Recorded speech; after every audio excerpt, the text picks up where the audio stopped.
In this video, traders, we're going to look at 5 reasons to stay away from quiet markets. Stay tuned. Hey guys, warm welcome to you. Thank you for joining me. Okay, if you're subscribed to the channel, appreciate your support and subscription. If you're not, then maybe consider doing so. We're all about trading on this channel. We talk about strategy, mindset, discipline, kind of 5 things, 7 things, study good traders, all that kind of stuff. So if you love your trading, whatever you're trading, then make sure you are subscribed. Okay, so 5 reasons to stay away from quiet markets. Now, you've got a choice. Quiet markets, what do? You either adjust and adapt your strategy when they're very quiet, kind of your target's a little bit smaller, your stops a little bit adjusted, maybe position size is adjusted, the way you trade is slightly changed, or you stay clear. So this is the argument for completely staying clear, because number 1, you often miss your fill. Have you been in a quiet market? You've got your order there, the market slowly goes up to it, and maybe just kind of rocks back, it just sits for ages, just almost gets it, maybe even trades at it if you're trading direct on the exchange, doesn't fill you, comes all the way back, and you're like, well, you know, under normal circumstances, I've at least got, you know, a decent margin of error. And that's even worse if you're in a trade and just doesn't fill you on your limit and then comes all the way back, because it's literally tick by tick, creaking along like an old car chugging slowly. You know, it's frustrating, and all these things are really kind of on the level of making you kind of annoyed and frustrated, the fact that nothing's happening. You're trying to squeeze out stuff, you're trying to, you know, pinpoint the area and the level, and then when you miss it by a tick or a couple of ticks, it just adds to the annoyance. So you often miss your fill when it's very quiet. And number 2, guys, don't forget, if you're going market, you're kind of giving a lot back sometimes, because very often you set your level, it comes to it, you get the idea. And number 2, guys, price often chops around near your entry.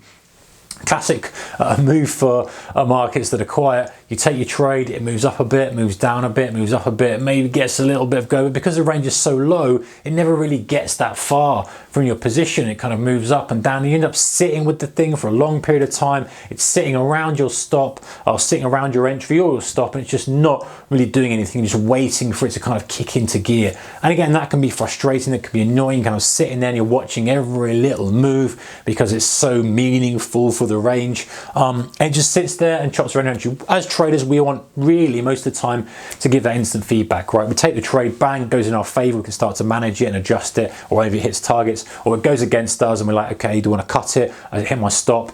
You know, that's better for us because it generally gives more plentiful opportunities. Number 3, guys, is it takes less volume to cause random moves. So what I mean by this, so if it's low volume, chugging away, nothing much happening, if someone, a customer of a bank or whatever, rings up and says, hey, I need to buy this amount, I need to buy it now because for whatever reason, we can give 1,000 reasons. If that order goes into the market, the fact that the volume and liquidity is already low, it's not going to be able to soak up that order. So that could cause a bit of a spike in the market that you read as maybe some kind of movement, some kind of momentum ignition starting, or maybe it stops you out, maybe it's this, and it's just one order. And the reason that influences the market so much is because the current volume is so low, liquidity is low. Under normal conditions, that will just get soaked up and it will move it perhaps a few ticks because you're getting loads of order flow in both directions. But you know, that's something to watch out for, guys. Those little spikes and you think that something's happening, but really it's just a quiet market and just someone with a reasonable size order is just moving it in this current conditions. Number 4, guys, you get less chance of an extended move. I think that's the big one, is that yes, you can probably play like a mean reversion game, trading at highs, but you get less chance to really kind of get a good risk order ratio on the trade, a really extended move. Normal conditions, you may be trading some kind of breakout, you take some off, you scale some off, there's a chance that thing can run on and you can get decent move on it. When it's a quiet market, it's unlikely to happen. It tends to be range bound, or if it does, it's very slow, and then you're not really committed into it because you don't really get a feel for it, because you don't see any volume flow, you don't see any change in volume, you don't see any change in price, you just see kind of ticking around, and it's very quiet. So not being able to have that extended move means that you really kind of chop down your edge massively, because one of the things that we have as traders is that if we get on the end of something and we can run it and really squeeze every little bit of juice out of it, that's what makes up very often a lot of the profits for the month. Number 5, guys, it can cause you to overtrade and chop you up. This is the biggest one. This is the big reason why you should avoid it, in my opinion, is that it causes you to see stuff that's not there. It causes you to try to trade it because you think this is what I've got in front of me. I've got to make what do with what I've got, and so you try to place trades.